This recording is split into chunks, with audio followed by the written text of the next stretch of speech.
continue to evolve, shaping identity, fostering unity, and preserving the spiritual and cultural story of the Eswatini people.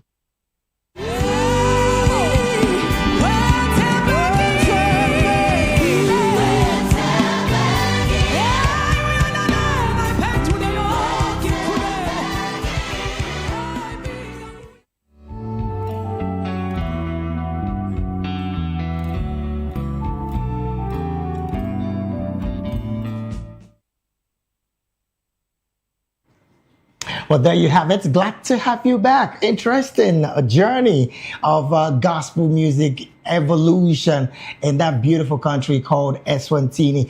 And again, I kind of look at it from the angle of the fact that it has really transcended to such a beautiful sound, because the Zion gospel, the Zionist gospel genre of that music in that country is one that over time I have seen evolved. And I can tell you for a fact that it is a beautiful, beautiful evolution that you are seeing there with Eswatini. And interestingly, all the genre of gospel music in that beautiful country, like the contemporary gospel, the Swazi soul, the Afri soul, traditional gospel, this kinds of gospel genre in Eswatini is that has evolved over time, and the trajectory at which it evolved with has become amazingly beautiful. And trust me when I say this, that sound in Eswatini, gospel sound in Eswatini, is beautiful all the way.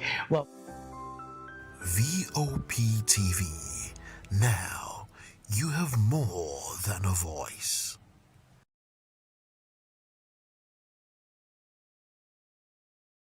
Of heaven, where every voice, every soul, every sound comes together in harmony. This is Gospel Fusion. This is Gospel Fusion.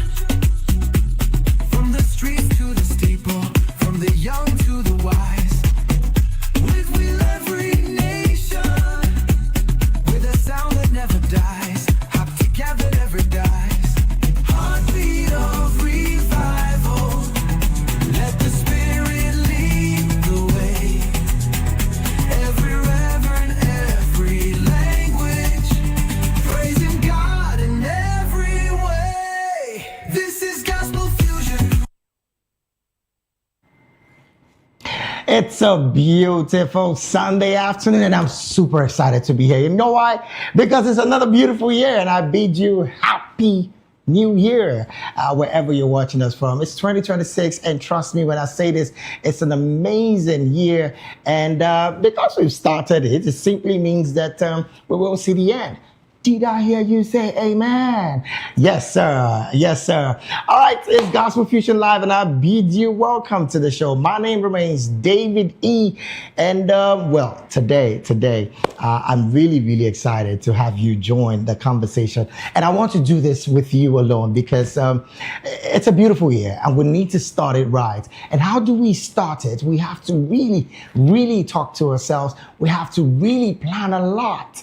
And that is what we'll be looking at. But just in case you're just tuning in, it is Gospel Fusion Live right here on your number one feel-good station. And you know it as Voice of the People TV. Well, again, like I always would say, you can be a part of this conversation anywhere in the world just by going to, of course, your web and type in www.vop.ng. Yes, you will take us with you anywhere in the world. And like I always would say, you can be a part of this conversation by going to all of our social media platforms and letting your comments be heard. And on YouTube, we're at Voice of the People TV. Yes, if you've not subscribed already, on YouTube, we're at Voice of the People TV. And on all other social media platforms, we are at VOP TV Live. Again, I bid you welcome to 2026 edition, the first edition of Gospel Fusion Live. And today, we will be going straight to one amazing country that I don't know if you know, but I know it's a beautiful country because some time ago passed through there, you know, and I'm talking about Eswatini, a beautiful country that a lot is to be said of that country. On Gospel Music Roots, what we do is we give you a very short documentary of how gospel music has changed the trajectory of things and people and even the culture of that particular country. And I can tell you for a fact that Eswatini is no different at all. And yes, after that segment, we'll be taking you through our top 5 gospel song of the week, the one that made it to the first edition of Gospel Fusion Live in 2026. And trust me when I say this, an exciting moment for me. But let's take you through that journey of the gospel music roots in that beautiful country called Eswatini. We'll be right back after this quick one.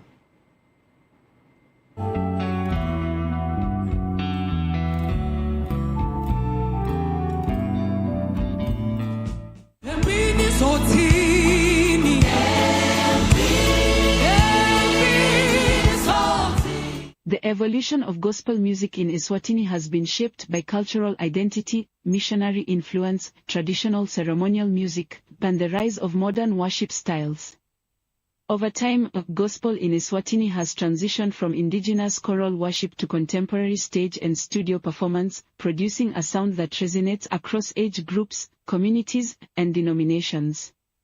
Traditional gospel music genres in Eswatini: Siswati hymnody, traditional church hymns. History and emergence. Siswati hymnody began with Christian missionary arrival in the 19th and early 20th centuries. Hymns were translated into Isiswati and sung in local churches and mission schools, forming the earliest structured gospel music tradition. Over the decades, these hymns were adapted to reflect local vocal phrasing, rhythm, and communal singing styles. Many churches developed signature choral harmonies, leading to strong congregational singing and early choir formation. Siswati hymnody nurtured spiritual literacy, unity, and identity within the church. It became the foundation upon which later gospel genres in Eswatini were built.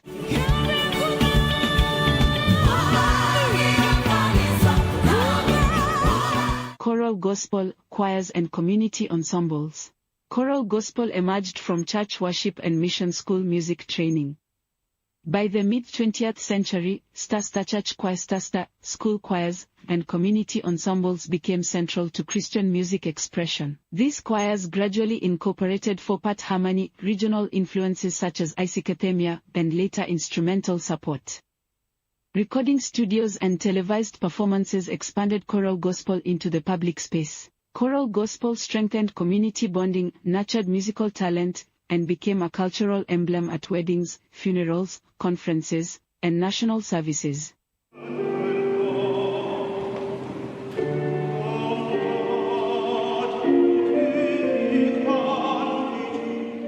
Zionist/AIC worship gospel, spiritual healing and praise.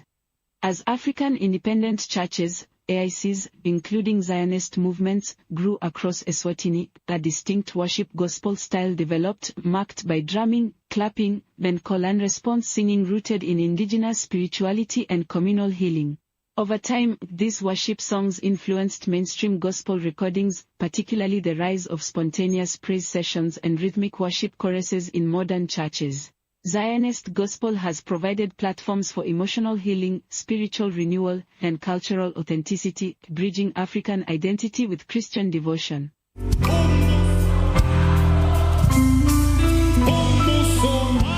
Traditional ceremonial-influenced gospel, Bamkilo Wisintu gospel. Eswatini's cultural ceremonies, such as Amlanga, Reed Dance, and Inkwala, First Fruits Festival, involve strong song traditions. Some melodic and rhythmic elements from these ceremonies were later readapted into Christian praise. This fusion created gospel expressions rooted in traditional Swazi rhythm, repetition, and dance, making worship music culturally resonant across generations. It has helped maintain cultural pride in gospel settings and connected younger worshippers to heritage through familiar sound patterns. The name of the Lord, we will sing in heavenly land when problems come to you. Contemporary and urban gospel, praise bands and modern worship. From the late 1980s onward, gospel music in Eswatini began incorporating Starster keyboards, guitars, drum sets, and studio recording Starster, influenced by South African gospel, global worship music, then local youth revival movements. Contemporary gospel expanded into radio, television, concerts, streaming platforms, then gospel awards, forming a professional music industry and popular worship culture. Modern gospel has united youth culture, encouraged creative ministry, and positioned Eswatini gospel artists on regional and international stages.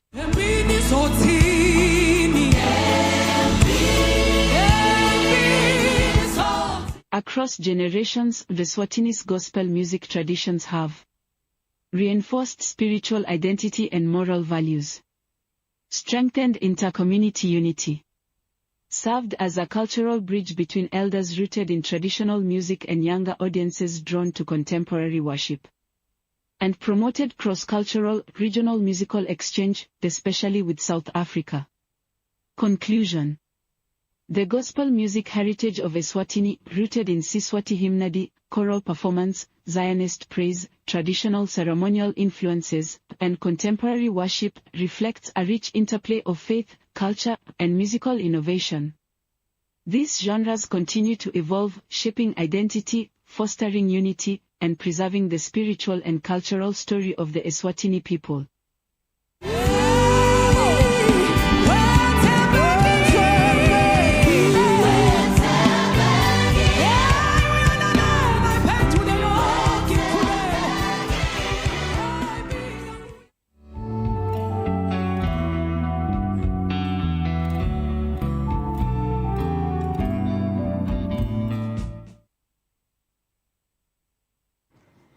Well, there you have it. Glad to have you back. Interesting journey of gospel music evolution in that beautiful country called Eswatini. And again, I kind of look at it from the angle of the fact that it has really transcended to such a beautiful sound, because the Zion gospel, the Zionist gospel genre of that music in that country is one that over time I have seen evolved. And I can tell you for a fact that it is a beautiful, beautiful evolution that you are seeing there with Eswatini. And interestingly, all the genre of gospel music in that beautiful country, like the contemporary gospel, the Swazi soul, the Afri soul, traditional gospel, this kinds of gospel genre in Eswatini is that has evolved over time, and the trajectory at which it evolved with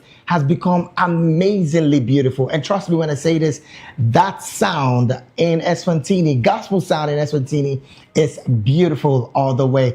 Well, because of our time, let's not waste further time. Let's jump right into the next segment of the show. And yes, that is the top 5 gospel songs of the week that made it into the new year. Well, again, that simply means that yes, these songs truly have gained momentum over time. And of course, for it to have gotten into the first week in 2026 simply means that it truly did evolve to a beauty for gospel music listeners like you and I, who again will be seeing it right now. Without wasting further time, let's take you through the journey of the top 5 gospel songs of the week, as ended yesterday.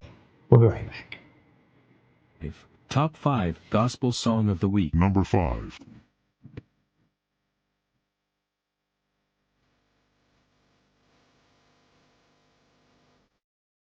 Number 4.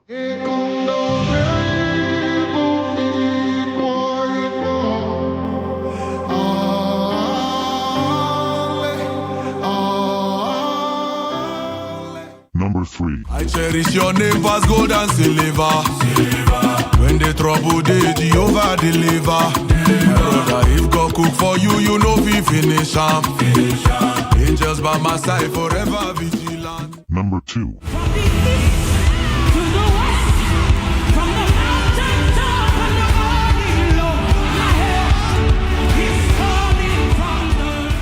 Number 1.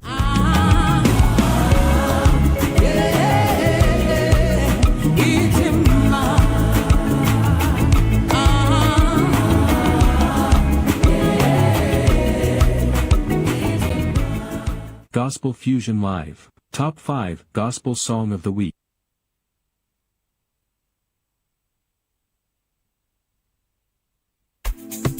I just really just got excited about the fact that the top 5 gospel song truly express so much when it comes to how much this songs truly blessed lives, both in 2025 for it to make it into the first week of 2026. I mean, you saw Sinach there, and trust me when I say that song was a beauty, and or it is a beauty, not was, it is a beauty. For it to make it into the top 5 of this week simply means that yes, there was so much that song did serve in the heart of the people. Also, yes, we had Victoria Orenze with My Helper in the second position of the top 5.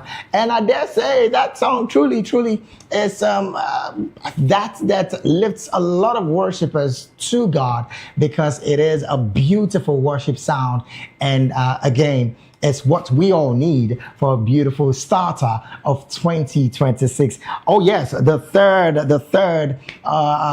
third position was No Lele, yes, by Great Man Target. Amazing song, an amazing performer there. Great Man Target has been, I don't want to call him a rapper, but he's been an amazing lyricist, if you want to use that word, because he again has over time changed so much and evolved so much with his sound. I've been a very major fan of Great Man Target, and I can say that his sound has also evolved over time. And I want to say big congratulations to you, my brother. And yes, number 4 was Dusi with a Kondo. Beautiful song, I must say. Dusi Ekon with that amazing sound. And again, I mean, what can we say about the sound? Beautiful worship, and a moment also for you and I to also lift up worship to the one who created us and also made us see the beginning of 2026. Oh, wow. Again, I got to tell you this is the first Sunday in 2026, and I'm excited, just like you're excited. Also at number 5 was my friend and brother, what's his name again? Goodness me, the one that sang Oluwatosin. Amazing song there. And again, I can tell you also that yes, that song was, yes, Tiki's. Thank you. My guys at the back, wonderful. He's one that all through 2025, well, because the later part of 2025 was when this song gained so much momentum, and I've been trying to bring him here on the show, but he's been promising. And I can also tell you that with time, trust me, you know, right here on the show, we promise and we deliver, and that is what we're going to do. We will bring him here on the show, and of course, he would want to share so much that he's gone through and his journey in the music ministry that he's found himself. Tiki's at number 5 with Oluwatosin. Again, like I always would tell you, if you think one song or 2 songs of your choice did not make it to our top 5, it's very simple. Go straight to all of our social media platforms and let us have your own top 5 gospel song of the week. And of course, let it come in or before Friday, midday Friday, that's 12 noon on Friday, so we can collate, yes, we can collate those choices of yours, and of course every other person that will be sending in their choices. But I can tell you for a fact that we'll make thorough checks when we bring this top 5, and that is why sometimes we're never questioned when we bring this top 5 to you. I'm excited because I know that is the beginning of a beautiful year, and we really need to do well with ourselves. And that is why I said today, being the first Sunday in 2026, we should be talking to ourselves. And today we'll be looking at something pretty important, because I know a lot of us have, written out our New Year's resolution, and some of us have also written out our goals and, of course, our aspirations that we want to achieve. But most importantly today, what I want us to do is identify how to map out our goals blueprint. I mean, we'll be talking about goal setting blueprints today. And why are we talking about it? Because it's the beginning of the year and we need to do better. The Bible says we're the light of the world. And if you are a light, it's just like this entire studio. The moment the light goes off, everywhere becomes blackout. And you be the light of the world, it simply means that you have to shine your light. So if your light is not shining, I'm sorry. You're more like the people on the other side. The Bible also let us know that we are the salt of the earth. What does salt do to any meal? It gives it amazing taste. So if you lose your taste as the salt of the earth, it simply means you are not functional. So why am I saying all of this? We need to set goals for 2026 and to do better with those goals. Now, today, we'll be talking about how to set those goals and the type of these goals, why we need to set these goals, and most importantly, we need to also do a review of these goals. Now, when we're setting goals, we should be able to set a first quarter goal, a second quarter goal, and a third quarter goal. I dare say even a fourth quarter goal, if you can. And this should be very achievable because truly in 2026, we need to we need a structured, holistic approach to goal setting, right? Because goals are not just wishes. Trust me, they're not just wishes. They are commitments backed with clarity, discipline, and consistent review. Okay, so that is why we need to set goals for 2026. Now, the reason why we also need to set these goals, I'll be letting you know. And how do we review our goals that we've set? I'll also let you know. Now, first off, how to set goals. Every goal should be specific. Now, what do I mean? It needs to be clear and detailed.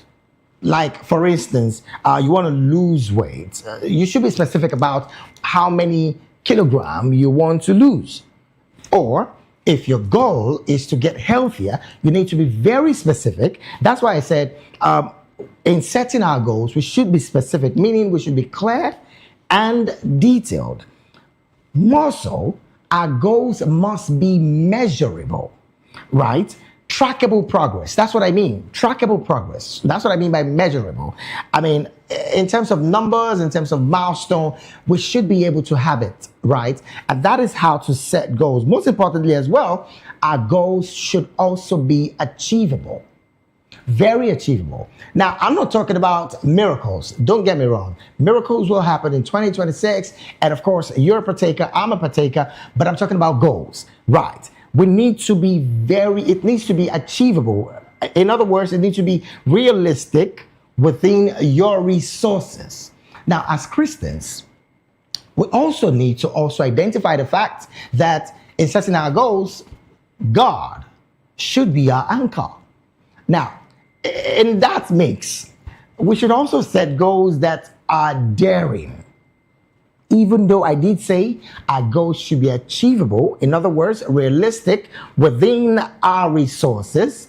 But most importantly, we also need to identify that God is our anchor with all of these goals. Now, in setting our goals as well, we need to make it relevant. In other words, connected to our values and our visions. So when you're doing this, you need to be extremely careful in setting those goals. Don't just write because you see every other person writes and you see every other person wanting to, set goals, and in your mind and in your head, I can do this. No, you need to be very, very specific. And I tell you for a fact, if you're not specific with your goals, if you're not, if you're not also aligning your goals to be achievable and measurable, and most importantly relevant, then you're making an error.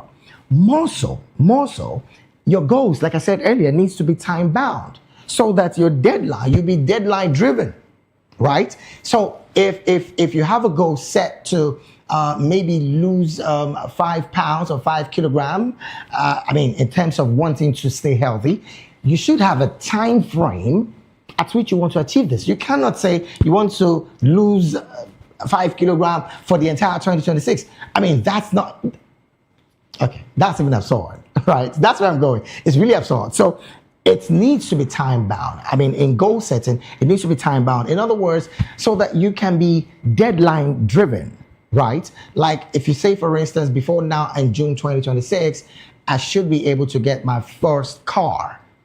That should also be realistic, clearly, between your resources, like I said earlier, and of course be achievable. In other words, something that you are very much aware of within your resources. Now, I'm not going to tell you not to set unrealistic goals. You can also set unrealistic goals. And when you do that also, you have an audacious faith to making sure that you stay focused to the one who you have set that goals with. And I'm talking about God now, because if they are so very ambiguous, for instance, someone say, let me give an example. You're not even into politics, and then you say you're going to be the senator representing your ward or your constituency in 2027. Now, you're not in any political space. That clearly looks like something unrealistic, but it's not impossible with God. That's where I'm going. So I'm only trying to make you realize that we need to carefully make our goals specific. In other words, making it clear and detailed. We need to make our goals measurable. In other words, trackable progress. We need to make our goals achievable. In other words, realistic within our resources. We also need to make our goal relevant. In other words, connected to our values and visions. And most importantly, make our goal time bound. So of course, you'll be deadline driven when you are achieving that goal that you have set that is time bound. I did say earlier you could set a first quarter goal, you could set second quarter, you could set a half a year goal, you could set a full year goal, right? It just depends on your priority, as it were. Now, types of goals. Now, I'll be dealing with these types, and most importantly also telling you why you need these types of goals and the commitment strategy at which you can use to achieve these goals. Now, I dare say this series might not end today. We might continue some other time, but let's just pick it up so that we can all achieve something together. Now, when I'm giving these types of goals, I also would tell you the commitment strategy, like I said earlier, how to get to it, and most importantly, the review strategy on how to achieve that type of goal. First type of goal that we need to set is personal goals. Now, an example is you want to learn a skill, you want to read a book in 2026, you want to travel to 3 new countries in 2026. These are personal goals, right? You want to get married in 2026, you want to own a car in 2026. I mean, you know your personal goal, right? Why do you need to set this personal goal? Because personal growth fuels confidence and happiness. That's the reason why you need to set this personal goal, so that it can fuel your happiness and your confidence. And I dare say, if you achieve a goal that you set, trust me, the confidence that you have afterwards and the happiness that you uncover afterwards will be so enormous that even you cannot contain it.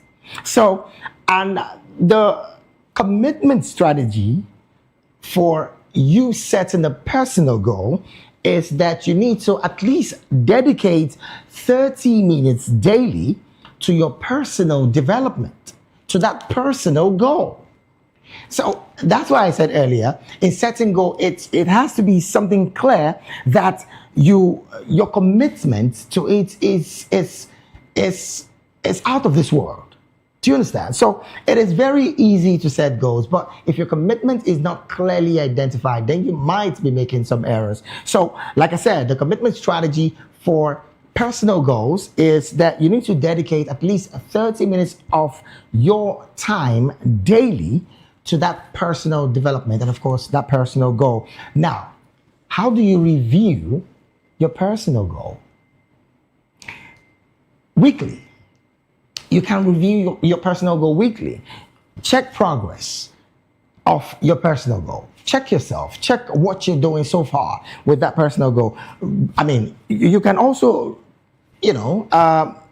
have to check also your lessons, the lessons that you've achieved in trying to achieve the personal goal. So that's about the review, clearly. You can do it, weekly, and you can do it monthly, so that you can adjust, your pace if you're falling behind.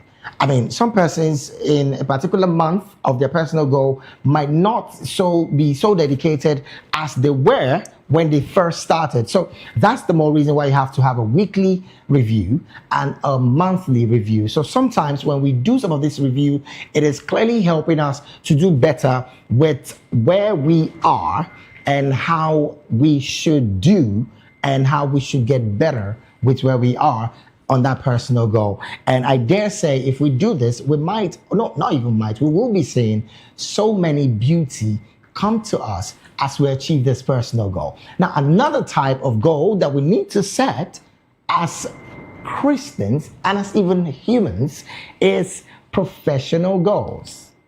Now, an example of professional goals is maybe earn a promotion at work, complete a certification, improve your leadership skill. All of those things, when you set them, they are professional goals, right? Now, why do you need to set professional goals? For career growth enhancements, and it enhances purpose and financial stability. So, if you improve professionally, what that simply means is if you're going to gain a promotion, if that again is the goal for your professional goal, it means you're not going to be earning where you were at the beginning of that job, because you have achieved a professional goal, and at work they had to give you that promotion. So why you need to carefully fill up and have a professional goal is because of career growth, which enhances purpose and financial stability. Now, the commitment strategy. How can you stay committed to a professional goal? You have to have what I call block time weekly for professional learning or networking. So you need to carefully do this, because, hey, goal setting is about commitment, it's about dedication, it's about everything and anything that has to make you achieve that goal. Now, the commitment for your professional goal achievement is you carefully looking at yourself weekly and putting yourself in a professional learning position almost every week, and if possible also networking. Now, these carefully is a strategy to help you do better with your professional goal. So I dare say right now that if you are setting a professional goal, the strategy to use, the commitment strategy to use, is to carefully having a block time weekly for professional learning, and of course, networking. It's going to really help you. Now, the review. How do you review your professional goal when you set them? Monthly.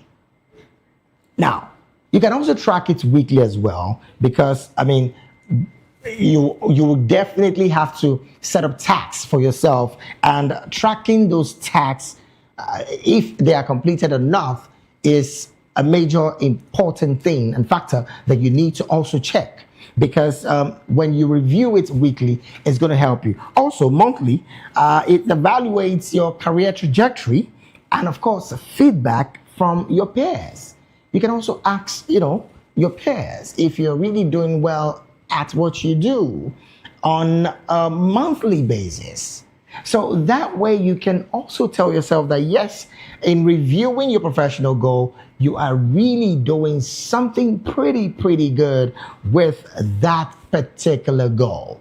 And I truly would tell you that in your professional status, wherever you work or wherever you do your business, if you set these goals, you would see that you would not only have a beautiful year of expansion you will also have a year of bliss and so much unlimited miracles.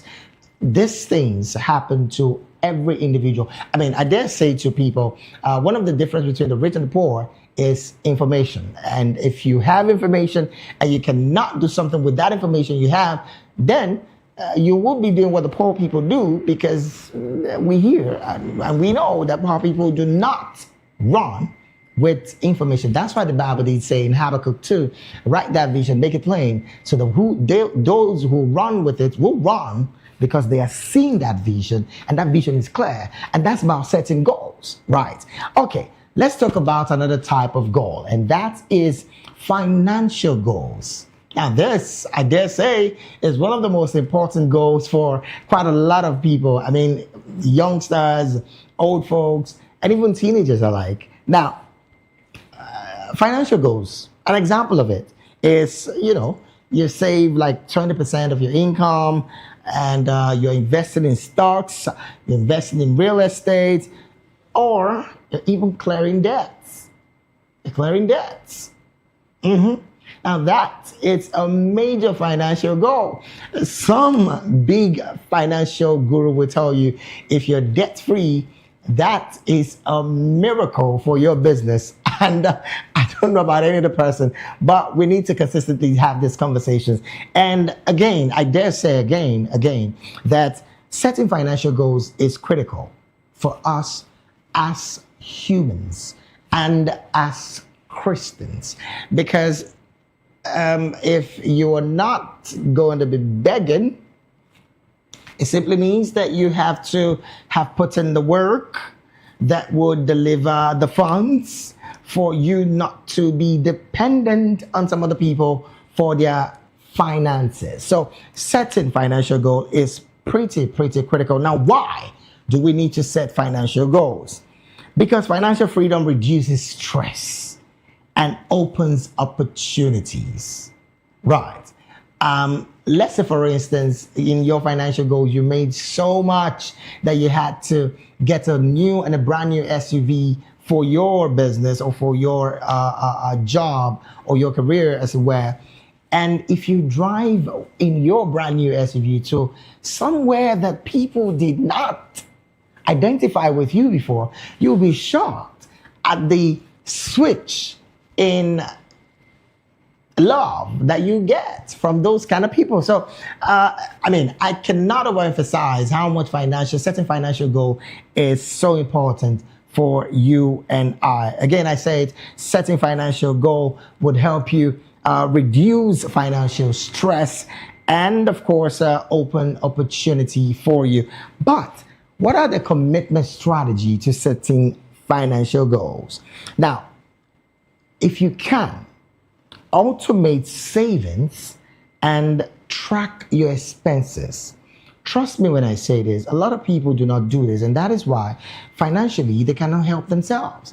I know one or two persons who are impulse buyers. Now that is a very terrible thing. If you're an impulse buyer, like for instance, you have money on you right now and you're walking on the streets of maybe Lagos or wherever you are, and then you see something and then like, oh, this is fine, and then you just rush to it, slots in your ATM, and then you get that thing, even though you did not need it. That's impulse buying, and that's not a good thing for you as a person, of course, as a Christian. But most importantly, we need to carefully automate our savings and track our expenses. Sometimes we spend so much on things that are so irrelevant, so very irrelevant. I mean, some persons go as far as buying, buying, say, data that they do not use, they do not exhaust, and then it rolls over, and then they still buy the same kind of data. I mean, come on. If you have the money, fine, you can, by all means. But if you're trying to gain financial freedom, and of course set financial goals, then we need to track our expenses. Trust me, it's important.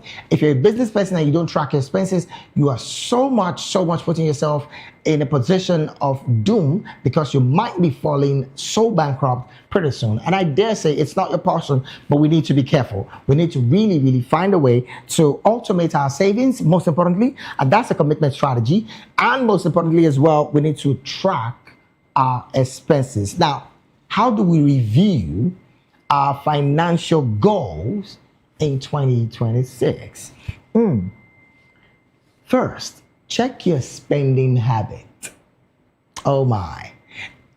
I don't know about anybody, but if you cannot check your spending habit, then you might be doing so much harm to your finances and also have asset savings and most importantly, investment growth. Now you check these things weekly and you also check it monthly. Now, weekly, if you can draw a chart for yourself, do that by all means. It's very needed. It's very much needed so that it can help you, check on your spending habits. Most importantly, if you check for a week, you're usually spending, say for instance, 20,000 naira for a week.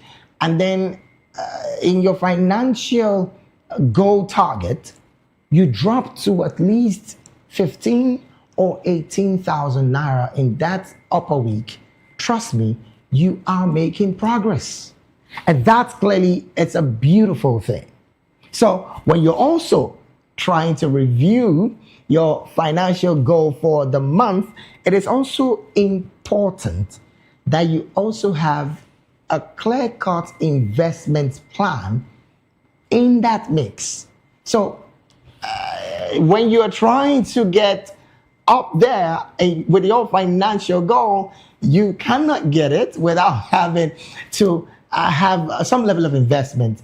And I dare say 9 to 5 does not cut it. I'm sorry. And this is the reality. Your 9 to 5 might not cut it for you if you truly want to have financial freedom. So it's very important that we check these things. And I dare say, if we check it, we might be doing so much progress with our financial goals when we carefully have a review weekly and monthly with our spending habits and also access saving and also investment growth. Now let me give you another type of growth, and I have to draw the curtain with this one, and that is health goals. Now, example of health goals is, exercising like 4 times a week, eating balanced meals, having 7 to 8 hours sleep every other night. That, I tell you, is a health goal. Or you might also have your kind of health goals.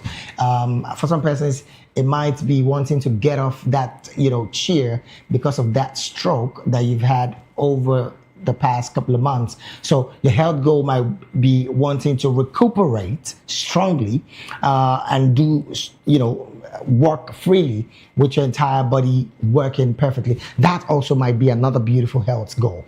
But why do we need health goals? Health is the foundation of productivity and joy. Trust me, if you're not healthy, how can you make the money? Right. It is the foundation, I say it again, of productivity and joy. Now, in the words of Mahatma Gandhi, the Indian great, he did say that real wealth lies in your health. In other words, when your health is not doing well, real wealth is not visible because you cannot make it. You cannot be wealthy when your health is failing, when your health is deteriorating. No, you can't. And that's what that statement means. So again, we need to be carefully interested in setting health goals. And the commitment strategy truly to setting health goals are very simple. We need to schedule workouts, like, of course, meetings, prep meals in advance. So the commitment strategy really, like I said, is that you need to schedule workouts. For some of you that are from your car to your office, from the office back to your car, and of course into your room back home and sedentary is like a password for you. No, it's not healthy. You need to schedule a workout meeting with either of these workout partners, or go to the gym and get registered. I mean, these are ways to have a commitment strategy to your health goals. Now, of course, prep meals in advance. So if you need to have a balanced diet, you need to prep yourself ahead of what you want to make and find a way to making sure that you have it done. That way, you would not fail in getting that balanced diet because it's needed for your health. Too much carbonated drinks, I'm not calling any names now, might be very dangerous for you. And I dare say we need to also take strong caution with our intakes of sugar. If it's doctor's prescription, fantastic. It's good to take it, very good. When you want to set your health goals, it's very good. If your doctor did say that you take this. But most importantly, like I said earlier, you need to prep yourself ahead of having your balanced meal. Prep yourself ahead and get it done at the time that you're supposed to have it done. Now, how do you review your health goals? You can do it weekly, and also you can do it monthly. Now, for the weekly part, you need to track your workouts and diets. So it's so much, but it's actually not so much. Truly, if you truly are committed to it, you need to carefully, on a weekly basis, in setting your health goals, you need to track your workouts and your diet. Now, if you did work a 2 kilometer, maybe for this week, next week you could try and do 2.5 of that kilometer. So that way you are discovering that you're doing better with your workout sessions and your timeouts in setting your health goals. And it's important. Now, on the monthly part, you need to also measure your weight, energy level, and of course have medical check-ins. Of course, on a monthly basis, you need to carefully go to your hospital, do your normal checkup, normal routine checkup. And trust me when I say this, I cannot overemphasize it. Your health is pretty important. Trust me, your health is important. So that monthly checkup is carefully needed. And of course, you need to check your weight if, again, your healthy goals for the quarter or for half of the year is to do better with your health. So you need to do your measuring of your weight, your energy level, check your sugar level and all of that. For our elderly who are watching right now, please do take your health important, because we can live even higher than the ages of our parents, only if we do well with our health.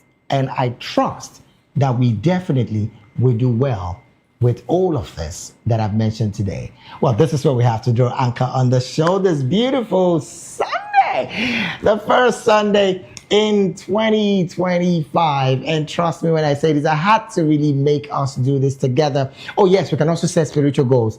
You know how you can set your spiritual goals. Try as much as you can to to meditate on the word. If it's not once a day, I mean, how can you even not meditate once a day? Come on, Anyways, yes, this is where we have to draw anchor. I want to say a big thank you to you out there that have taken your time to see us today. And I do hope and believe that you have gained one or two things on the show this beautiful afternoon. But most importantly, I also want to say a big thank you to my guys at the back. I'm talking about my director, Manfred, my sound guy, Paul, the English person, Lady A, and of course, my boss person, the only one and only EK Chuku. Big thank you guys for always doing this with me all through 2025. We did it, and of course we're starting it again in 2026 to do better on a beautiful year like this. All right, we gotta go. Oh yes, in a couple of minutes after now, yes, you know how we do. I mean, world famous DJ Ivan is very much ready to take us through one full hour of amazing praise to the one who has made us sing the beautiful 2026. And yes, it's the first Sunday, so the party would be lit. The praise party is what I mean. The praise party would be lit. Thank you so very much for being here. Super congratulations to everyone celebrating, whatever bit of celebration. I want to say congratulations to you. As we go, I will always tell you, don't forget to always pray for Nigeria. There is no great nation like ours. Until we come here again same time next week. To have an amazing weekend ahead. Don't allow the weekend weaken you. And of course, God bless Nigeria. Peace.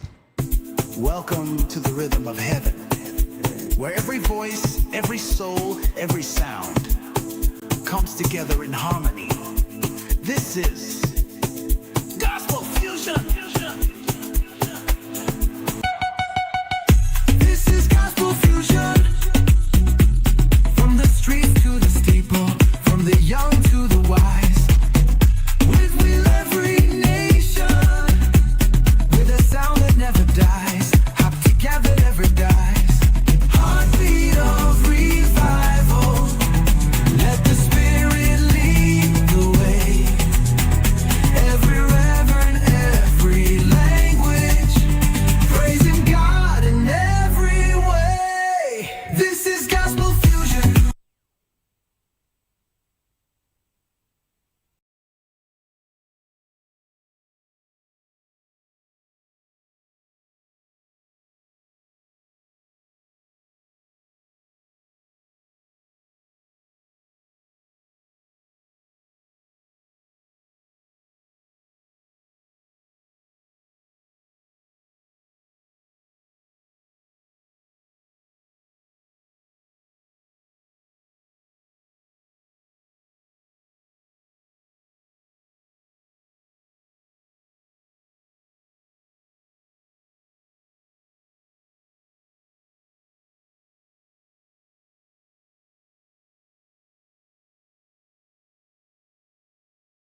Welcome to the locker room, the home of football talk that matters. I am Jerry Apelon. Join us every weekday, Monday to Friday at 5 p.m. Nigerian time, as we share the hot takes and hot debates in the exciting world of football. And joining me are the usual suspects, Ikechukwu and Mayowa, as we break down all the hot takes and everything that's happening in the football. Don't just watch football, live it with us. Catch us on the locker room and Voice of the People television at 5 p.m. Nigerian time. And like I always say, if not going to the talk, please discuss. And it's Hakim Ziyech who puts the Atlas. Are you ready for the extraordinary? Something big is happening on your screen.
economy and state of the nation.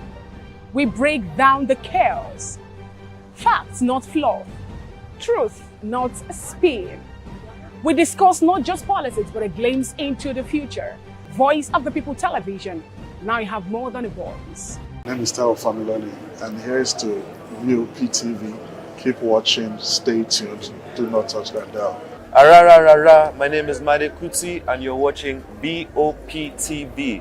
Keep watching. Welcome, my name is Zika Davis. Distinguished ladies and gentlemen, boys, viewers, everybody, boys and girls. This is Vop TV. Do you know what that means? Voice of the People TV. You don't have a voice, don't come here. You better make sure your voice is. This is Health Check, your weekly guide to better living, smarter choices, and trusted answers. From everyday wellness to urgent health issues, we've got you covered. Health Check, only on Voice of the People Television, where your health has a voice. We encourage you to click on the like button and subscribe to our YouTube channel. We are Voice of the People TV. Also follow us on all our social media platforms. We are at Vop TV Live. Visit our website www.vop.ng for fresh and trending news. Also watch us live on SLTV channel 264. Vop TV, Voice of the People Television. The red carpets, awards, the razzmatazz, music, fashion, interviews, and more.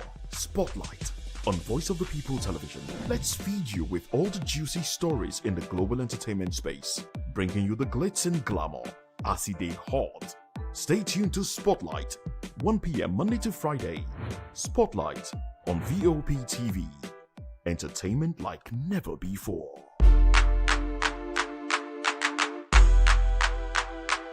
Welcome to the locker room, the home of football talk that matters. I am Jerry Ampelon.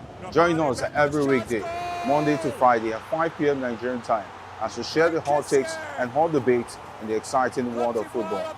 And joining me are the usual suspects, Ikechukwu and Mayowa, as we break down all the hot takes and everything that's happening in the football. Don't just watch football, live it with us. Catch us on the locker room and Voice of the People Television at 5 p.m. Nigerian time. And like I always say, if not going to talk, please discuss. In a world where truth is the ultimate power and opinions scream the loudest, it's time to wade through the noise. Hunger don't get tribe! Hunger don't get religion! And scan the human interest and trending topics that matter.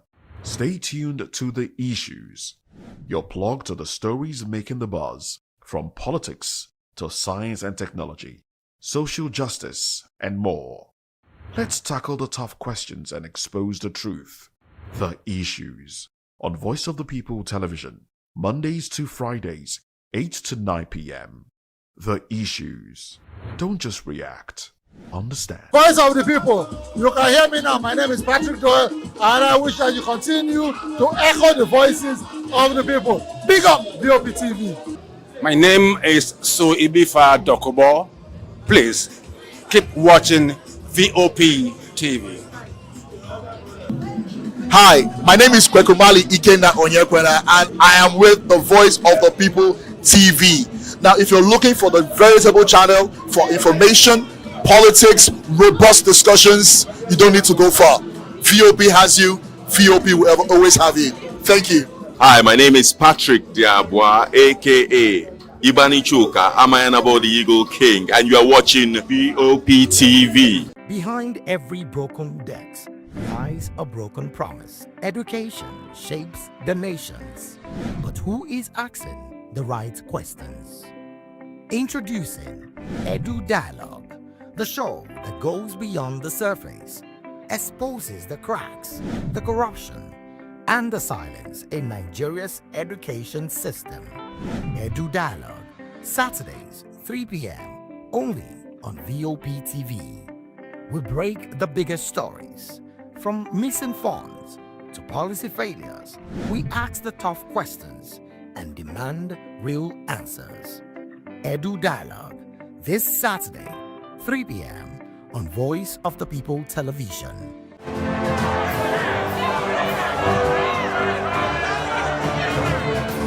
Do you want your voice to be heard? Do you know that you matter in the scheme of things? The People's Voice, the show where ordinary citizens take center stage as we discuss the biggest stories that affect you and I. With you in mind, we facilitate lively discussions, debates, and interviews on the topics that matter most to you and I, from social justice to economic empowerment, education to healthcare, governance, and more, tackling tough topics and amplifying your voice. Join the conversation and make your voice count. The People's Voice. Make your voice count.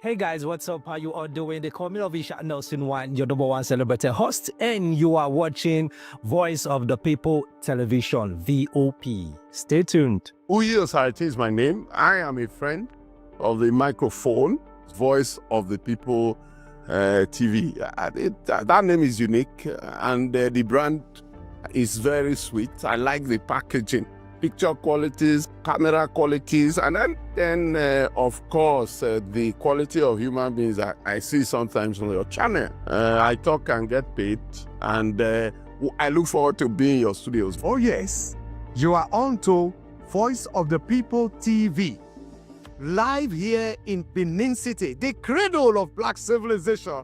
What are you waiting for? Tune in, bro. VOP TV. Now, you have more than a voice. 2564 is coming up on Burning 9 right? 2564 Atlantic Tower. What happens in the hush behind hangar doors? Who signs the papers that gamble with lives? Which truths were grounded before they even ever had wings? If you've ever buckled a seatbelt at 30,000 feet, if you've ever stared out of that tiny window and wondered who's really in control of the skies, it isn't just flight, it's power, it's politics, it's pressure sealed in steel. We're peeling back the clouds from runway risks to sky-high secrets. We're diving deep where most dare not to look.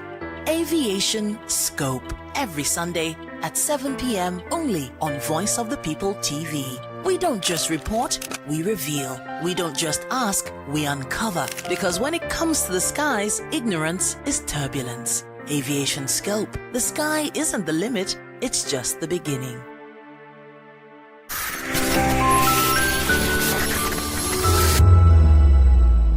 In a world brimming with noise, only few rise above, clear, unapologetic, and unforgettable. Chimamanda Ngozi Adichie is one of those voices, a storyteller who reshaped global narratives not just about Africa but about identity, power, and womanhood. She was raised in Nsukka, a quiet university town in southeastern Nigeria, a place where intellect was heritage and curiosity a birthright. Among 5 siblings, her passion for books set her apart, from African tales to British classics. She started studying medicine at the University of Nigeria, but later moved to the United States at 19 to focus on writing. In America, she encountered a different lens, one that reduced Africa to a single narrative of poverty and war.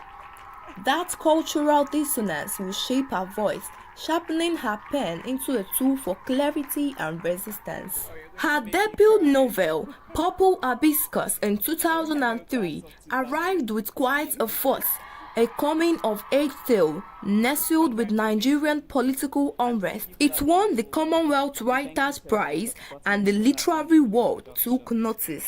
Then came Half a Yellow Sun in 2006, a sweeping portrait of the Biafran War, love and shattering way of conflict. The novel earned the Orange Prize for fiction and cemented a place among the greats. Americana in 2013 followed a love story layered with themes of migration, race, and belonging. The New York Times named it one of the 10 best books of the year. Readers across the continent saw their truth in her pages. Chimamanda's influence moved far beyond the printed word. In 2009, she stood on a global stage and delivered The Danger of a Single Story. It wasn't just a talk, it was a cultural reset, a masterclass in reclaiming perspective. 3 years later, We Should All Be Feminists became a manifesto and a movement. Our words echoed through classrooms, boardrooms, and pop culture, even sampled by Beyoncé in Flawless. All of my work is, writing is very much, in some ways, about vanity. It's really about you, isn't it? And for me, it's sort of trying to make sense of, America has been such a part of me because I left Nigeria when I was 19. I was educated in the US. There's certain things that I find myself, I spell the American way now to my father's absolute horror. And so there's a connection. In 2023, Chimamanda ventured into children's literature titled Mama's Sleeping Scarf, published under the pseudonym Unwa Grace James, a tribute to her mother. Inspired by her daughter, the story captures a child's day filled with imagination and familiar love. Away from the spotlight, she is married to Nigerian-American physician Dr. Ivara Esege. Together, they have 3 children. She is a devoted mother, balancing her global literary influence with family commitments. Through initiatives like the Farafina Trust Writing Workshop, she nurtures a new generation of African storytellers, ensuring their voices are not just heard but celebrated. Chimamanda reminds us that storytelling is not just art, it is resistance, healing, and hope. In every sentence she writes, there is courage. In every silence she breaks, there is freedom. And in every story she tells, there is truth. In the book, I did not have the title. And that often happens when I sort of have an idea of what I want to write about, but I don't know what the title will be. And so I actually had imagined that I would call it For Men Only. I'm serious.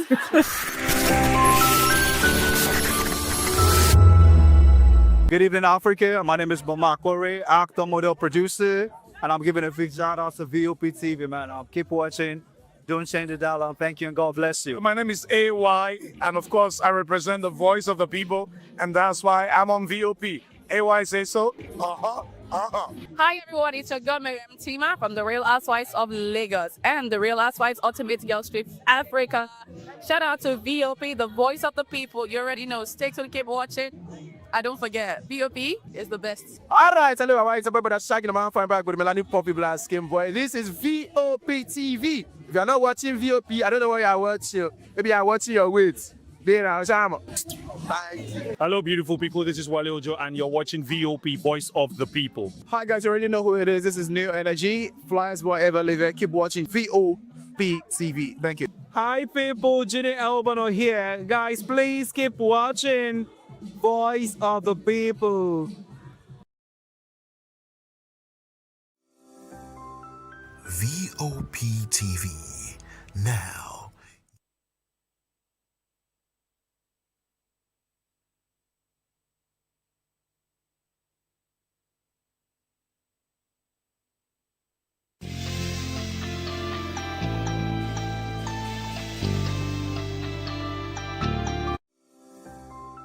VOP TV.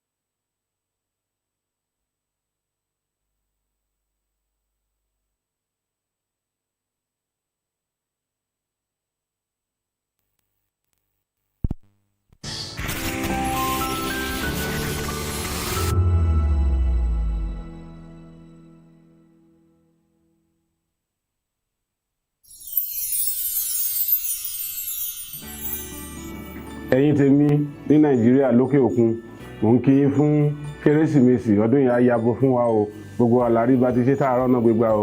I wish my fans all over the world in Europe, America, Australia, everywhere a Merry Christmas and a prosperous New Year. Catch ya next year.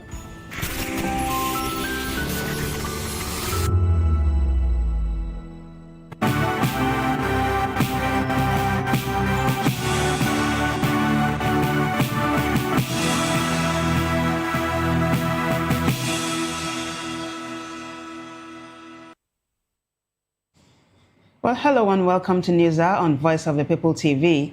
I am Vivian Oguche. Before we begin the news, kindly visit our website www.vop.ng for fresh and trending news. First, the headlines. Tinubu orders hunt down of Niger attackers. CPPE lists implementation and trust as success factors in new tax laws. Also, ADC accuses Tinubu of shortchanging states in illegal NNPC debts waiver. Also, resident doctors resume strike January 12 over pact breach. Federal government ends defamation case against Akpoti Odoanga.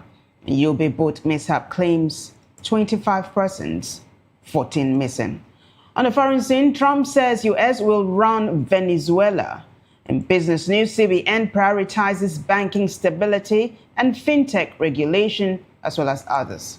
Sports news, Mozambique coach calls Nigeria favorites and assures of tough contest. In entertainment news, Iyabo Joe calls herself President General of Single Mothers. Now the news in detail. President Bola Tinubu has directed the security chiefs, including the Minister of Defense, a Chief of Defense Staff, Service Chiefs, and the Director General of the Department of State Services, to swiftly apprehend and bring to justice the perpetrators of the Kasuwan Daji attack in Niger State.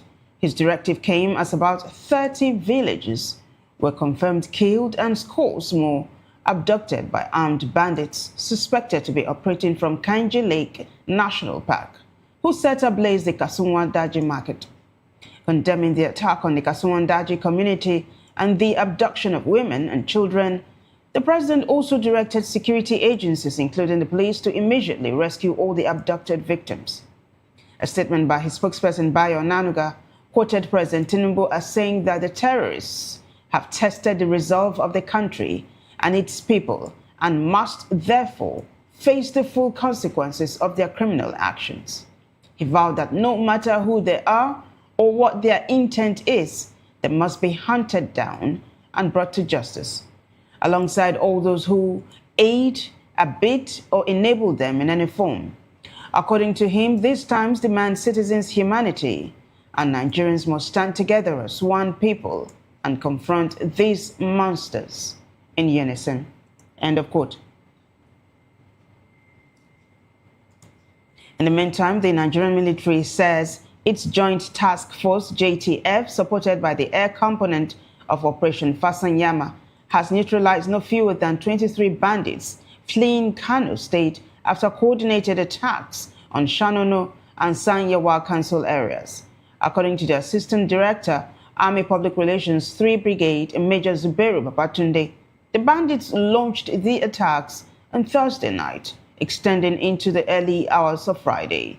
However, he said the ground troops successfully contained the attacks and inflicted heavy casualties on the assailants before tracking the fleeing bandits to Karadua village in Matazu Council area of Katsina State. According to him, following intelligence, the air component's Sector 2 Operation Fasanyama located the bandits at Danmake in Matazu Council area and trailed their movement until their motorcycles converged after a dry riverbed, then followed with a precision strike. Babatunde added that the operation, supported by aerial intelligence, surveillance, and reconnaissance missions, also led to the destruction of several weapons and equipment belonging to the bandits.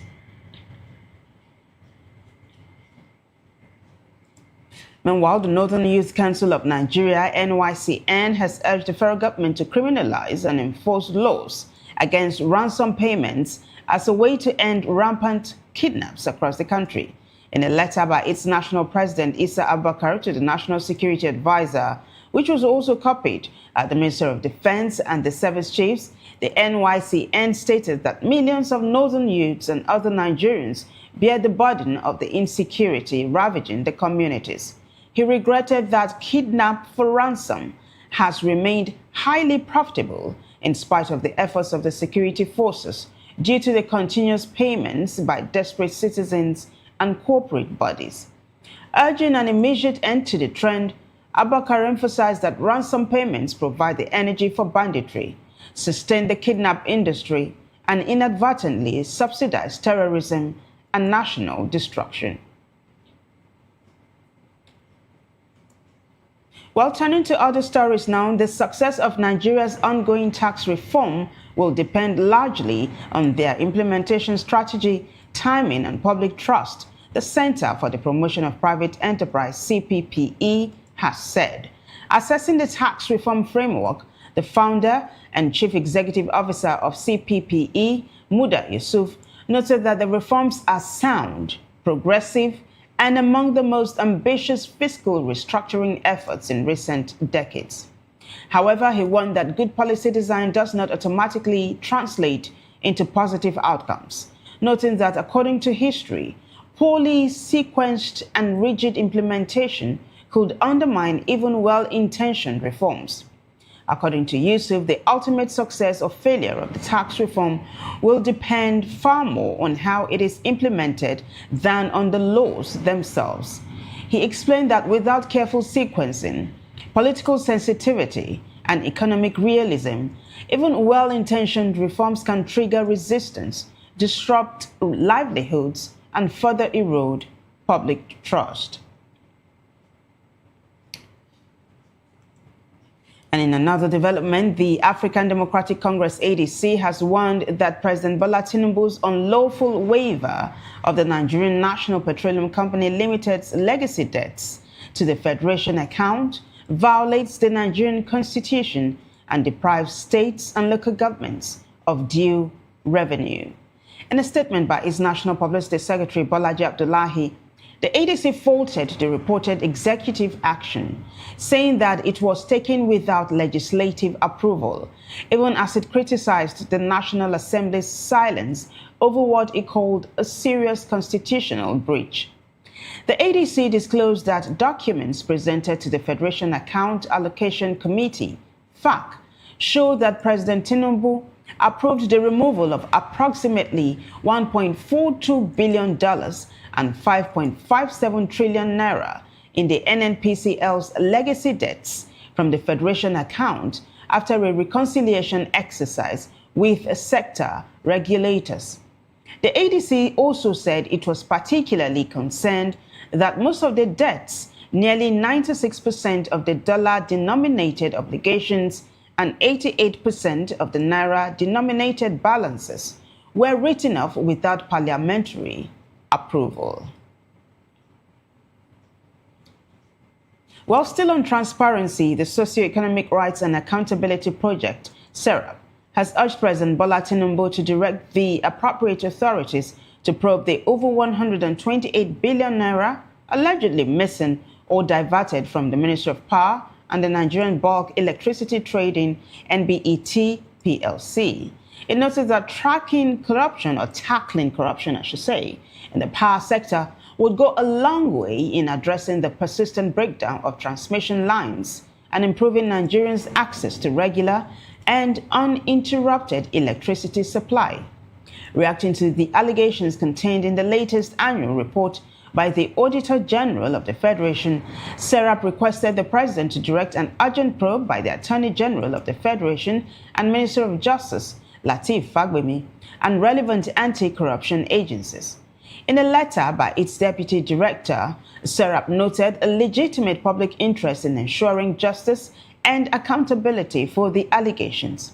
It further urged Tinubu to use any recovered diverted funds to fund the deficit in the 2026 budget and to ease Nigeria's crippling debt crisis.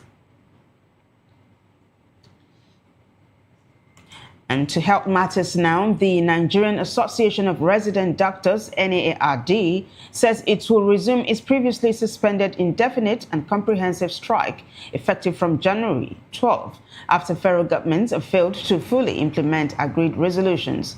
In a statement on X, after an emergency virtual meeting of its National Executive Council, the National Officers Committee said the strike would resume at 12 a.m. on the 12th of January.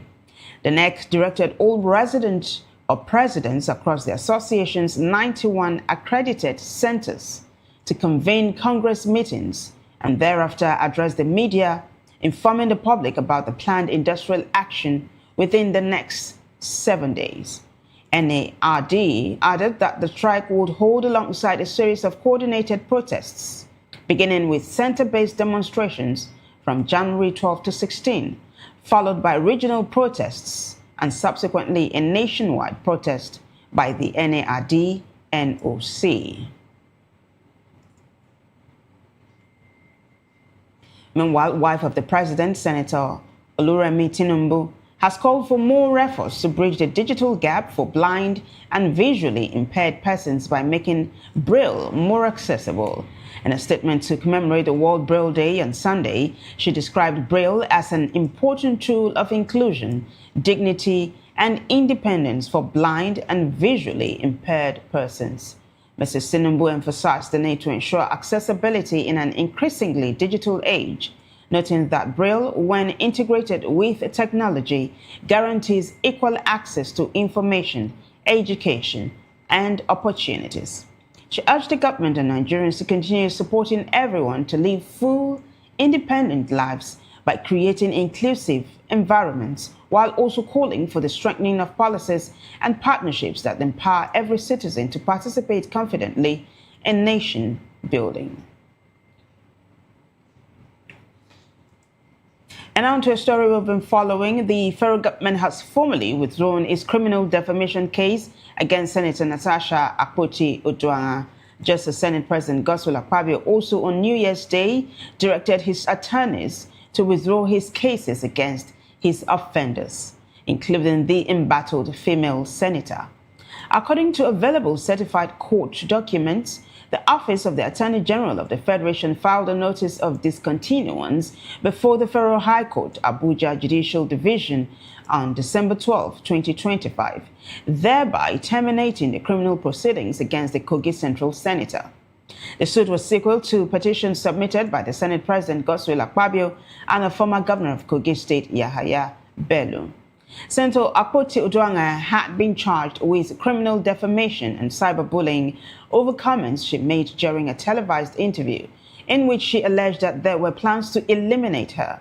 According to the discontinuation notice, the prosecution was withdrawn in accordance with provisions of Sections 108 of the Administration of Criminal Justice Act 2015 and under the inherent powers of the court.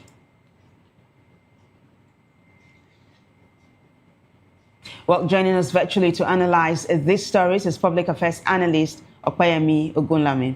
Opayemi, it's a pleasure once again to welcome you aboard. Thanks for having me. Good evening to you. You're welcome. So President Bola Tinubu has directed the security chiefs, including the Minister of Defense, Chief of Defense Staff, Service Chiefs, and the Director General of the Department of State Services to swiftly apprehend and bring to justice the perpetrators of the Kasunwan Daji attack in Niger State. This is another very gloomy day, Opayemi. Another attack by terrorists. We heard that the New Year's Eve strike by the U.S. had scattered the terrorists and they were scampering for safety across board. But it looks like, a section of this group are still lodged securely in the country and are wreaking havoc. What's your reaction to this? Before this time, we know that terrorism, kidnapping, or whatever it is in Nigeria is not coming from from a particular group. There are diverse of them operating under the terrorism activities in Nigeria as at this moment. So if the operation of the US scattered them, then it had only focused on a particular sect, or based on their own information, they must have targeted the notorious sect in the amongst the terrorists in Nigeria. But at this moment, as we still hear some other people abducting and kidnapping, then it shows that it is really, really entrenched in the Nigerian political space. Let me put it as such. So at this moment, we have to spread our tentacle, widen our security operatives to really work and then apprehend these people, even as the US is battling, dealing with them in Nigeria. I don't know, you heard the tone of the federal government. In fact, the presidential spokesperson Bayo Onanuga said the terrorists had tested the resolve of Nigerians and they were going to be met fire for fire. Now, it looks like the federal government actually means business. There's a coordinated, operation at the moment, talking about synergy between security agencies. You see, this is going to yield fruit, you think? Yes, it's going to be very, very helpful for the Nigerian society. All right.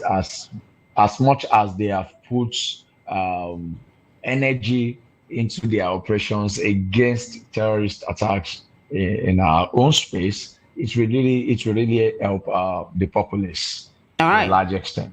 Okay. Very well said. In the meantime, the Northern Youth Council of Nigeria has urged the federal government to criminalize and enforce laws against ransom payments as a way to end rampant kidnaps across the country. Because they are saying that paying ransom has actually subsidized terrorism and insecurity in the country. How do you react to this? Before this time, even the federal government had involved underground in paying ransom, because some high and mighty, some people in government in the northern area of Nigeria have sympathy for terrorism and people exhibiting the act. So if the Northern Youth Council is saying that the government should criminalize the act of paying ransom, well, if the government deems it fit and they think they will not also carry out such action with some sect of terrorists or kidnappers, I think it is necessary to criminalize it. But if not, I doubt it if the government will do that. But at this point, where the US is involved with Nigeria, well, maybe it could be an option to go by. All right. So what I hear you say is that change must begin from the top and then it must trickle down to the bottom. Yes. All right. So away from that, let's talk about another story that's been on the front burner for weeks now.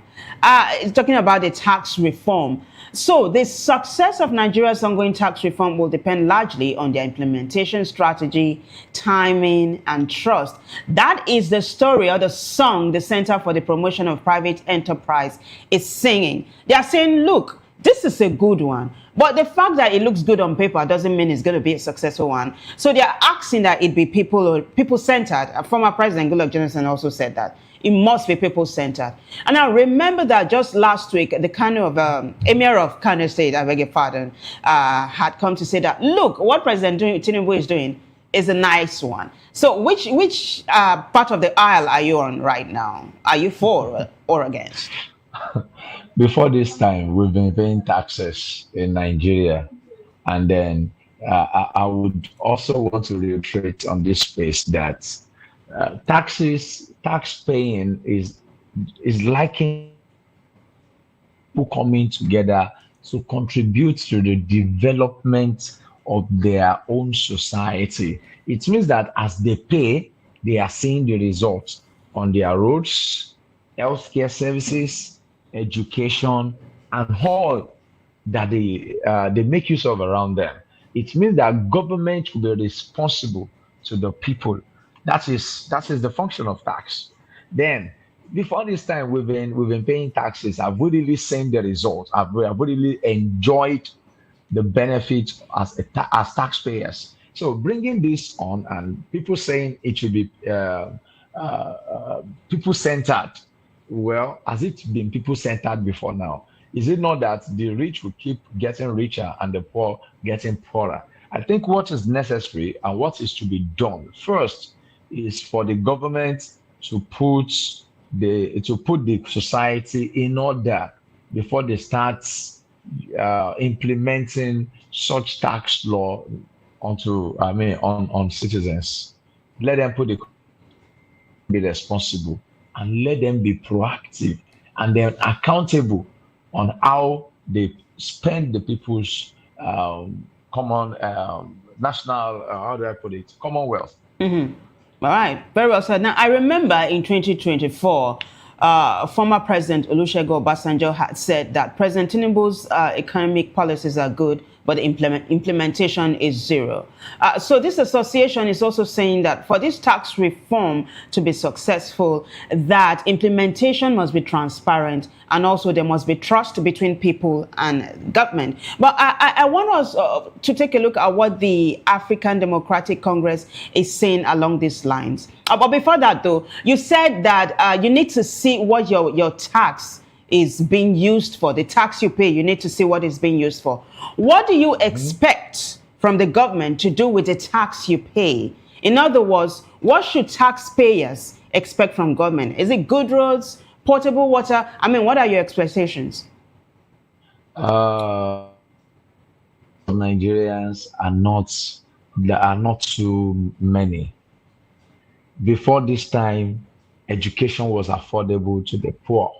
Before this time, universities, during the days we went to universities, we were paying 8,000 naira per year. As at last 3 years, they were paying about 20,000 plus in a federal university. At this moment, they are paying close to 300,000 per year. Can the poor afford it? Now, one of those things that I expect that I know should have been done, because the president mentioned it, that we would stop subsidy, education will be cheaper, this will be cheaper, will bring a lot of people out of poverty and blah, blah, blah. But we are not saying that. Bringing up the tax reform law policy again should also lessen the stress of the people. Do we have clean potable water in our society? That is the question that should be thrown to local council development. The federal government is actually doing that, but are people doing it? People should enjoy good access to quality education. People should enjoy good access to good roads, primary healthcare services. These are things that should speak, that should depict that the citizens are paying their taxes. So Nigerians are not expecting too many. If these things can work well, then we are good to go. Very well said. So I mentioned the ADC earlier on, right? The African Democratic Congress, ADC, has warned that President Bola Tinubu's unlawful waiver of the Nigerian National Petroleum Company Limited's legacy debts to the Federation account violates the Nigerian Constitution and deprives states and local governments of due revenue. Do you agree? You remember that the president had told the NNPCL, go, your sins are forgiven. Hey, let's cancel this debt. The ADC is crying foul. How do you react to this? I agree with them, but I understand that every agencies or tier of government in Nigeria need to be responsible. But at this time, the president, don't forget that the president attested the states, how governance is at the state level. He had also captured local governments under his own armpits in Lagos while he was the governor. He knew how those things played out. So if the presidency gets up there and is trying to play some other games, the way he had played it in Lagos, do not forget, we have CDAs in Lagos, which are also unconstitutional. A lot of unconstitutional things were carried out by former Governor Bola Tinubu, now the president of Nigeria. He did it in his own way, which were unconstitutional. The same thing is implementing some things which are unconstitutional. So I would agree to a large extent with ADC on this. Right, but one of the other reasons the ADC is crying foul is that some documents that shows, that they've seen shows that President Tinubu approved the removal of approximately $1.42 billion and 5.57 trillion naira of these debts from the Federation account. So they are saying you forgave these debts. Why are you saying it should be withdrawn from the FAC account? Do you get where they're coming from, actually? I understand. I understand that side too. I'm not privy to the document, so I won't be able to defend their claim so well. But I understand where they are coming from. Yeah, that's a safe answer. It's very safe. Let's turn to health matters now, right? So the Nigerian Association of Resident Doctors says it's going to resume its previously suspended indefinite and comprehensive strike, effective from the 12th of January. Why? They said the federal government failed to fully implement agreed resolutions.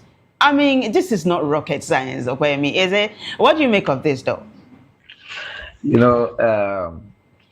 One of the area government should be more responsive to citizenry is in the area of healthcare for the nation. Government shouldn't play with it at all. But I think the reason they do this more is because they are not taking their own treatments in this country. They go abroad at the slightest headache. They go abroad. So if the nation is saying that they've not implemented what they wish could be done for them, then the government is still lagging. And I think it is necessary at this time for them to hack up and to hop up their game in our medical association. I do know that you yourself and your organizations are always standing up for the downtrodden, vulnerable, and all. Is it within your purview to join voices with the NARD sometime in the future to ensure that their voices are heard? Before this time, we have done. And then, in fact, at the moment, we're still joining Nurses Association in Nigeria to amplify their requests, and then definitely we're still going to do this with them. All right, fingers crossed to see how that one pans out. We'll be keeping in touch with you for updates regarding that matter. On to another story we've been following. The federal government has formally withdrawn its criminal defamation case against Senator Natasha Akpoti-Odoanga. This was just as we heard that the Senate President Godswill Akpabio also on New Year's Day directed his attorneys to withdraw his cases against his offenders. 9 of them, Senator Natasha Akpoti-Odoanga included. But here is the twist to this story, right, Opayemi? When the story broke that Senator Akpabio had forgiven, his offenders their sins, so to say, he said it was because the priest was preaching and it had touched his heart and he realized that, it was him he was talking to. So he decided to forgive those that had offended him. But based on what we are seeing in the news today, the federal government had filed documents before New Year's Day withdrawing their own suit against Senator Natasha. So was it Senator Godswill Akpabio following what the federal government had done, or do you think really he was touched by the message that was being, given in church, really? There's no message in church for these people. They know they are indoor and in-house game. They know how they play their games within themselves in the house.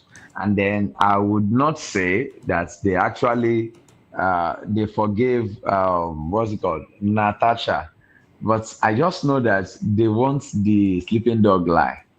They don't want to elongate and overflog the matter, so they should sweep it under the carpet, with the tone of forgiveness. Who are you forgiving? Is it Natasha? Is it that you were not wrong to her, or what?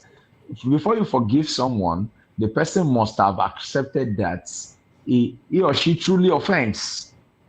So in this case, the lady hasn't said he hasn't agreed that he offended anyone. He's even accusing you of some offenses. So who is forgiving who? We shouldn't deceive ourselves about one person forgiving others. I think the people we should forgive are Nigerians that are being played upon. We should just forgive them and move on, hoping for a better life. Before I ask you what you think Senator Natasha should do in this instance, I'm going to also ask, you do realize that former Kogi State Governor Yaya Bello also filed a suit against Senator Natasha. We have not heard that he has withdrawn his own suit against the senator yet. Do you think he's going to follow suit and do just what the federal government and Senator Akpabio has done? If he wishes, let him follow suit. And if he's still adamant, he wants to continue with it, well, let him continue and we'll see the end of it. Because I know Natasha is not backing down. But if they want to say they forgive, well, let them hide under the umbrella of forgiveness. But I don't think it's a big thing to just overlook this. But I know there will be a system that will touch on all the illegalities of people in power. But for now, let them all say they are forgiven. But if Yaya Bello would not follow suit, let him continue and let's see the end of it. All right, so in your summation, I heard you say Natasha is not going to back down. So it's one of the things I want to ask before we wrap up this particular one. Can I ask that? If he backs down, fine. Yeah, but I was going to ask though, you said she's not going to back down. So apparently there's still grouse between her and the Senate president, who she accused of sexual assault, as well as trying to eliminate her. So you're saying that this case might still continue and that we've not probably heard the last of it? Is that what you're saying? I'm not really saying that. What I'm saying is that I was speaking from the angle of the senator. The Senate president, who said he also has forgiven and he has withdrawn his case. But for Natasha, at this moment, he would also maintain peace. There's nothing he could do. If he speaks with our own lawyer, and then they also just want to play along whatever the Senate president and federal government has said, let it go on. But I just want to remind them that they shouldn't forget that the focus of the international government was and is still on this. So if Nigeria wants to sweep it under the carpet, in collaboration with Natasha, let them do. No problem. All right, that's a safe place for us to land. Thank you so much, Okpeyemi, as usual, for always answering when we call you. We appreciate it. Thank you so much. All right, I've been speaking with Okpeyemi Ogunlami. He is a public affairs analyst. Well, you're still watching News Hour on Voice of the People TV. When we return, unfortunately, Yobe boat mishap claims 25%. 14 people are still missing. Stay with us for details of this and more.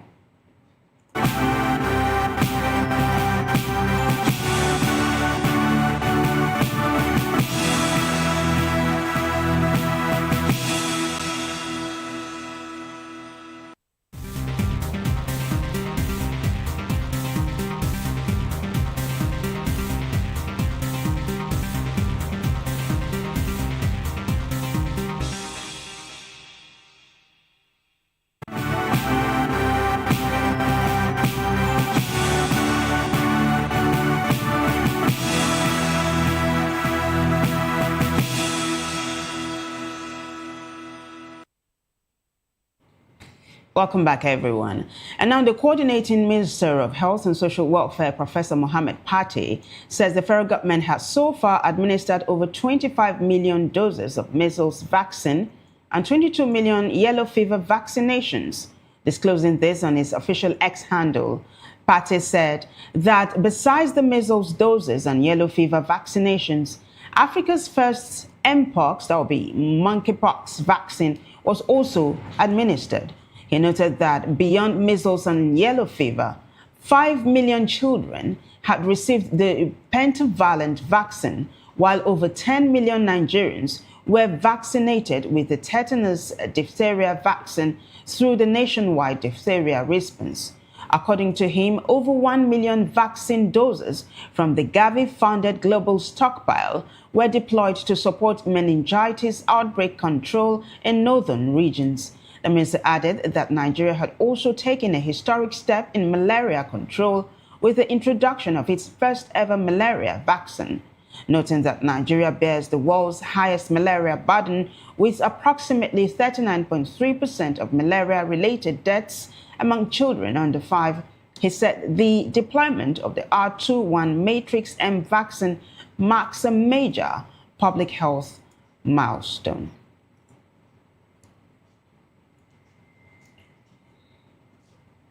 And on a sad note, no fewer than 25 persons have reportedly died, while 14 others are still missing after a boat capsized along the Yobe River in Garbi town in Guru Council area of the state.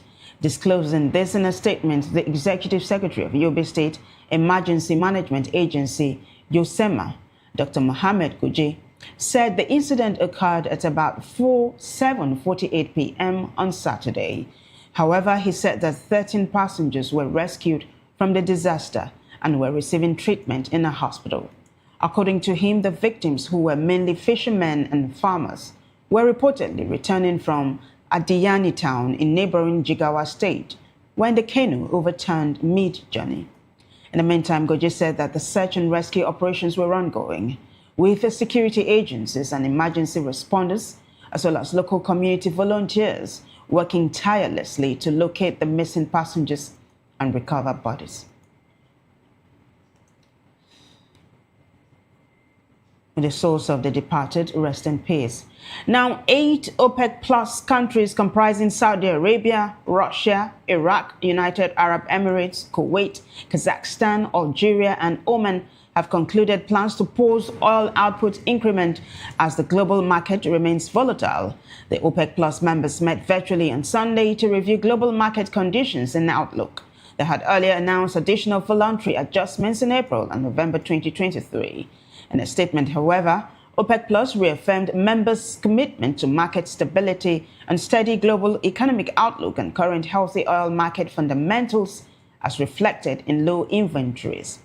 They reaffirmed their decision on the 2nd of November 2025 to pause production increments in February and March 2026 due to seasonality, reiterating that the 1.65 million barrels per day may be returned in part or in full, subject to evolving market conditions and in a gradual manner. Well, coming up after the short break, are business stories, foreign reports, sports, and entertainment stories. Stay with us.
Welcome back, everyone. On the foreign scene now, United States President Donald Trump says his country will take over control of Venezuela's administration as the oil-producing nation's toppled leader, Nicolas Maduro, awaits drug charges in a New York detention center after the U.S. raid.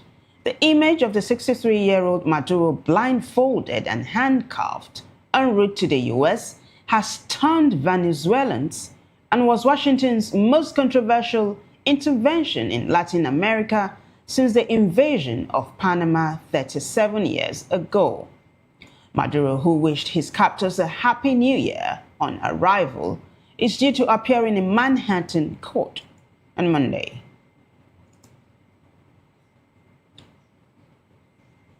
Meanwhile, the United States capture of Venezuelan leader Nicolas Maduro, which is praised by President Donald Trump as stunning and powerful, has left behind an uncertainty about who runs the oil-rich country. Trump said on Saturday that Vice President Delcy Rodriguez, part of the powerful cabal at the top of the country's government, had been sworn in after Maduro's arrest, and that she had spoken with U.S. Secretary of State Marco Rubio, leading to speculation that she would take the reins. Under Venezuela's constitution, Rodriguez becomes acting president in Maduro's absence, and the country's top court ordered her to assume the role late Saturday night.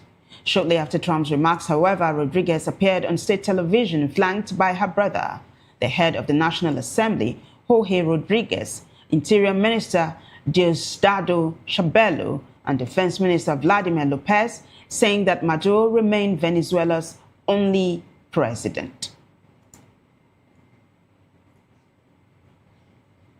Still on the Venezuelan raid, the United States has lifted airspace restrictions over the Caribbean after barring commercial flights during its military operation towards the capture of President Nicolas Maduro. Maduro and his wife were flown by helicopter to New York City, where they faced drug trafficking and weapons charges. They were seized by U.S. Special Forces during a pre-dawn attack in which airstrikes pounded sites in and around the Venezuelan capital, Caracas, late Saturday. In a post on X, U.S. Transportation Secretary Sean Duffy, said the initial restrictions expired at midnight when flights could resume as scheduled. He added that airlines have been informed and will update their schedules quickly. Citing a potentially hazardous situation, the U.S. Federal Aviation Administration had notified commercial airlines on Saturday to avoid Caribbean airspace, stating that the closure was due to safety of flight risks associated with ongoing military activity.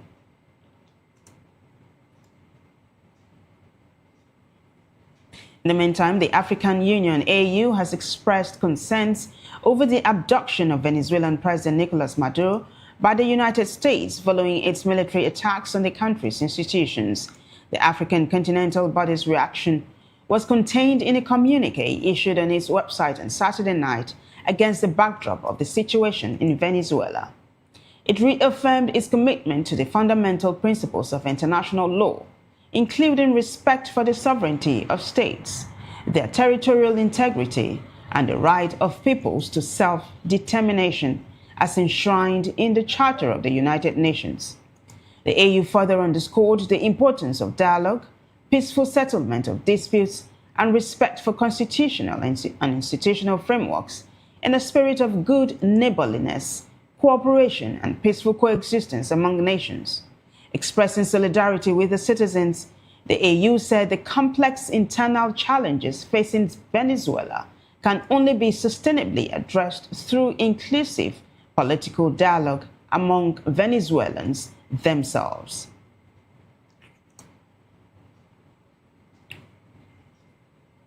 Away from that story now, the police have identified the bodies of 16 more victims of a bar fire in the Swiss ski resort of Crans, Montana, the youngest being a Swiss girl aged 14, with 9 aged under 18.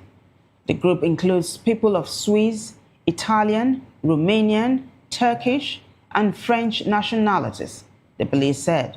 This brings the number of people who have been identified as killed in the fire to 24.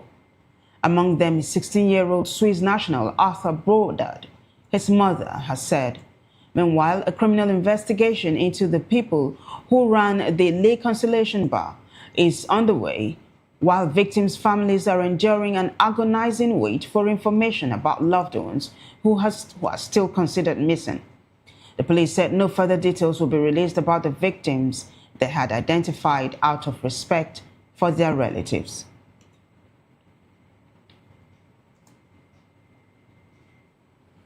Well, in business news, the Central Bank of Nigeria, CBN, says it is prioritizing banking system stability, tighter fintech regulation, inflation control, and payments infrastructure modernization as key pillars of its 2026 reform agenda. This is according to a statement issued by the CBN governor, Olayemi Cardoso, on X, outlining the Apex Bank's focus areas for the year ahead. The agenda signals a continuation of the bank's reforms-driven posture, with emphasis on restoring confidence in the financial system, strengthening macroeconomic stability, and supporting sustainable economic growth.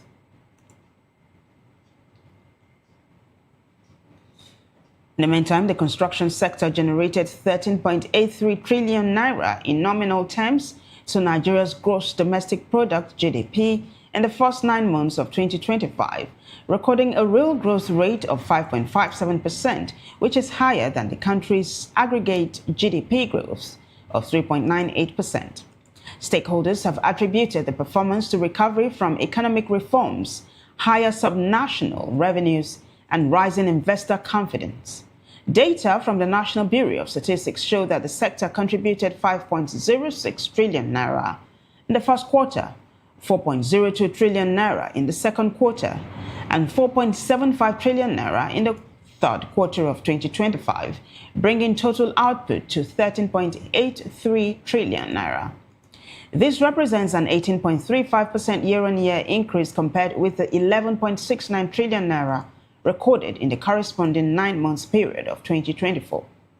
In spite of the strong performance, industry experts affirmed that this growth has yet to translate into affordable housing, as most construction activities target high-income earners, while projects for low and middle-income households remain largely unprofitable without government support.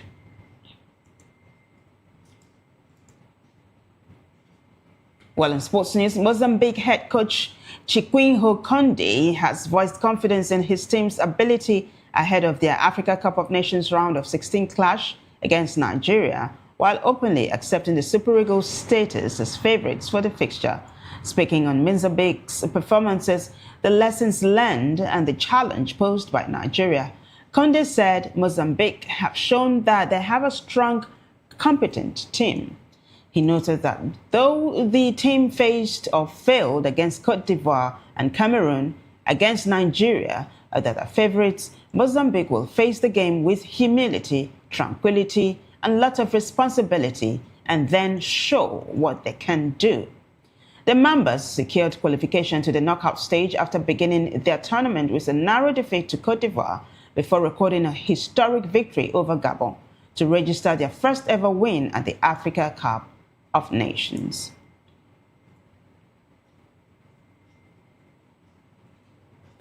And now Anthony Joshua has posted on social media for the first time since he was injured in a car crash that killed 2 of his close friends in Nigeria. The 36-year-old British boxer was a passenger in a Lexus SUV that collided with a stationary truck on a major expressway near Lagos. His close friends and team members, Sina Gami and Lateef Lads Ayodele, died in the crash. The funerals took place at a London mosque on Sunday. The former 2-time heavyweight champion was taken to hospital and discharged on Wednesday before returning to the UK this weekend. On Sunday morning, he posted 2 pictures on Instagram, one showing him sitting alongside his mother and family members of the victims, including the mothers of Gami and Ayodele, with one holding a photograph of Gami. The post was captioned, "My brother's keeper."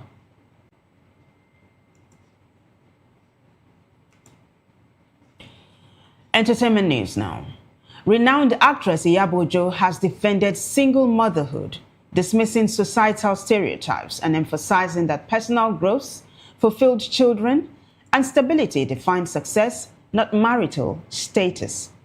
Ojo, who raised her children alone from a young age, attributed her achievements to faith in God, resilience, and perseverance. She stated that her daughter and son have succeeded, and her life has turned out better than many expected. The actress in a viral video highlighted the challenges of parenting, citing moments of uncertainty, exhaustion, and emotional strain, but stressed that these can be overcome with faith and determination.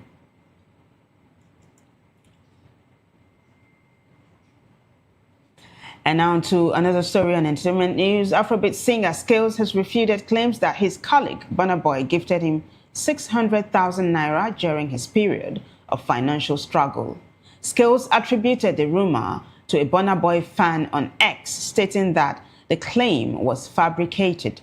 In a recent interview on the Adiscope live show, Scales expressed his disappointment, saying he had to reach out to the fan identified as Benny to understand the motive behind the false narrative.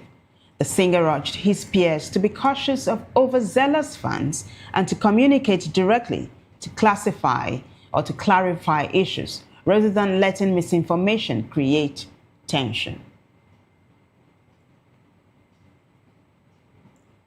That wraps it up for us on News Hour. But before we go, a quick look at the headlines. We told you that President Tinubu has ordered hunt down of Niger attackers.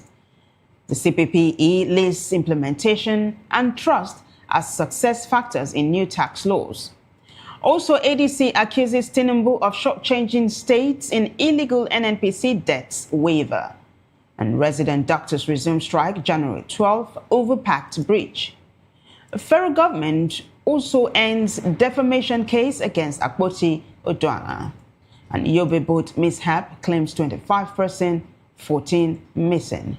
On the foreign scene, we told you that Trump is saying that the U.S. will run Venezuela. And in business news, CBN prioritizes banking stability and fintech regulation, as well as others. In sports news, Mozambique coach calls Nigeria favorites and assures of tough contest. Finally, in entertainment news, Iyabo Ojo calls herself President General of Single Mothers. Do well to subscribe to our YouTube channel. On YouTube, we are Voice of the People TV. On other social media platforms, we are at VOP TV Live. If you witness news happening near you, we want to hear from you. Send your eyewitness reports, event coverage requests, photos or videos directly via WhatsApp to 0814-606-4057. You can also reach our newsroom by email at news@vop.ng. I am Vivian Oguche, and thank you for watching.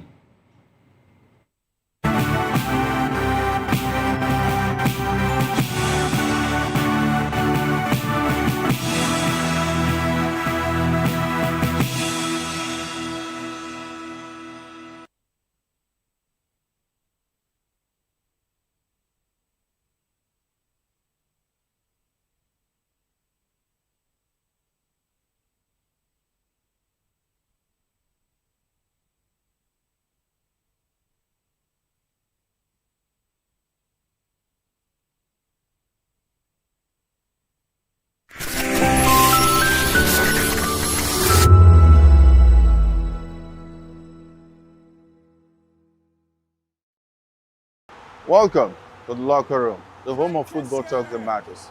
I am Jerry Ampelon. Join us every weekday, Monday to Friday at 5 p.m. Nigerian time, as we share the hot takes and hot debates in the exciting world of football.